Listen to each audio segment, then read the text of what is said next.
Hello everyone, welcome back to the channel. Today we break down a shocking and escalating development unfolding in Eastern Europe, a situation with enormous geopolitical consequences. Reports are now emerging that high-ranking generals from within Belarus's own military circles have begun distancing themselves from Alexander Lukashenko, with some insiders even suggesting that senior commanders are directly refusing to carry out political orders. This is not the usual opposition movement from exiles or street activists. This is a fracture at the very core of the regime's power structure, and it raises one serious question: is Lukashenko's regime on the brink of collapse?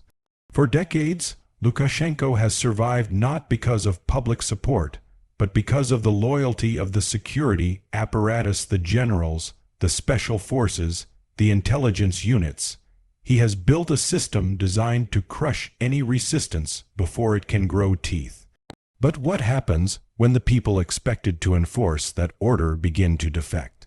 According to multiple intelligence sources, several senior figures inside the Belarusian military are now refusing to cooperate with certain Kremlin-backed directives, especially those involving further entanglement in the war against Ukraine.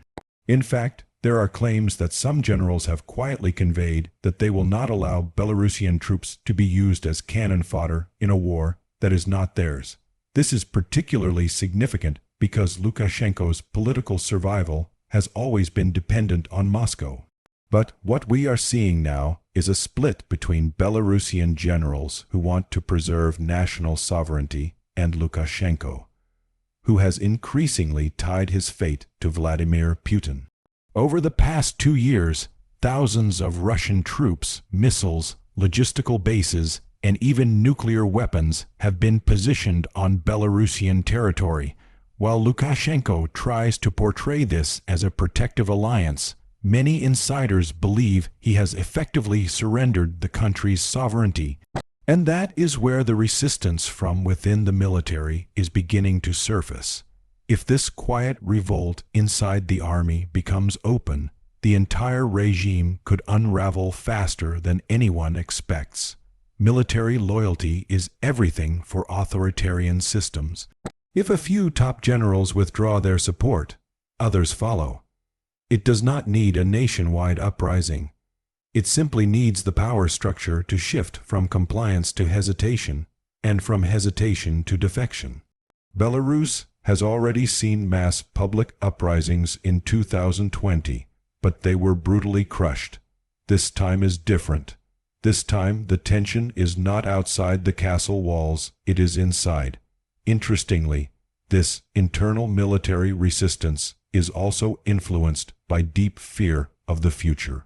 Many Belarusian officers now realize that if Lukashenko drags the nation into a full-scale war alongside Russia, Belarus will face catastrophic consequences both militarily and economically.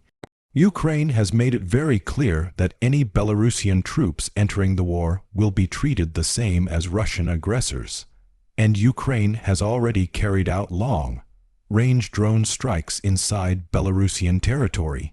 If Belarus commits fully to the war, its military bases, airfields, and critical infrastructure will become legitimate military targets. Even more alarming for Lukashenko, there are reports that some Belarusian generals are secretly communicating with Western intermediaries.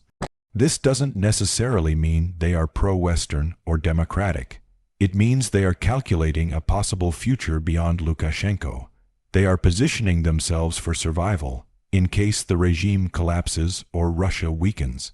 They do not want to be remembered as the men who sold Belarus entirely to Putin, nor do they want to be tried as war criminals if this war ends badly, which it increasingly appears it will.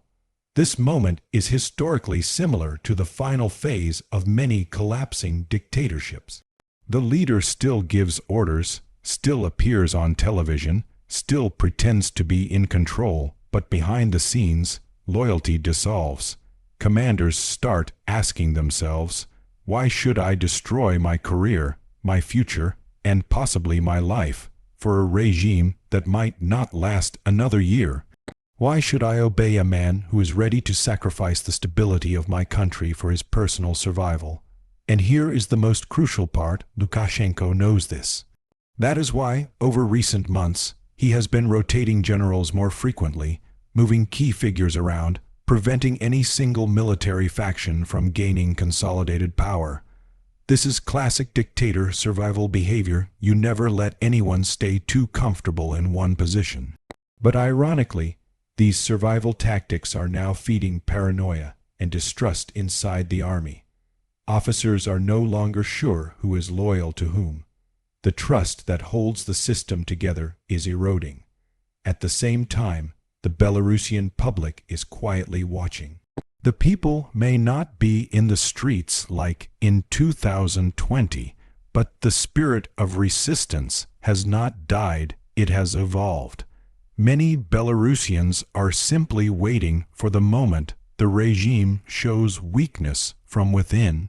That is when mass movements reignite, not from protest, but from opportunity. This is how authoritarian systems often fall, not through gradual reforms, but through sudden internal fracture. There is another layer: Putin. The Kremlin is watching this very closely. If Russia senses Lukashenko is losing control, it may attempt to replace him with a more compliant figure, perhaps even a direct military-appointed leader. But here's the twist. If the Belarusian army refuses deeper involvement in Putin's war, Moscow's influence weakens dramatically. Russia needs Belarus not just as a passive ally, but as an active military extension. If Belarus stops cooperating militarily, the entire northern strategic pressure on Ukraine weakens. And that would be a major strategic failure for the Kremlin. So what happens next?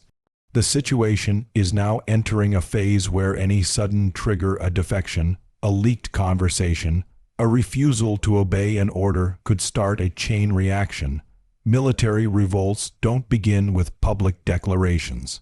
They begin with hesitation, then disobedience, then refusal, then sudden loyalty shifts, and once the power balance tips, it tips fast. Lukashenko's regime is at a stage where its survival depends not on popular support, but purely on whether the generals still believe he can protect them. If they stop believing that, Belarus could witness a political earthquake in the coming months. In the coming hours and days, what we must watch closely is not Lukashenko's speeches. Those are theater. What matters is movement inside the army, any sign of elite reshuffling, any statement from generals that appears more independent than usual. These are signals. The regime is like a wall. It looks solid until it cracks once. After that, the collapse is rapid. This is a developing situation with potential to reshape the entire balance of Eastern Europe. If Belarus fractures internally, it will not just be Lukashenko who falls. It could profoundly weaken Russia's entire strategic position. The battle for Belarus may not be in the streets. This time it may be decided in military conference rooms, in secret phone calls, and in the minds of men holding real power. Thanks for watching. Stay tuned, and we will keep bringing you real, uncensored analysis of events the mainstream refuses to fully explain. Stay alert, history is unfolding.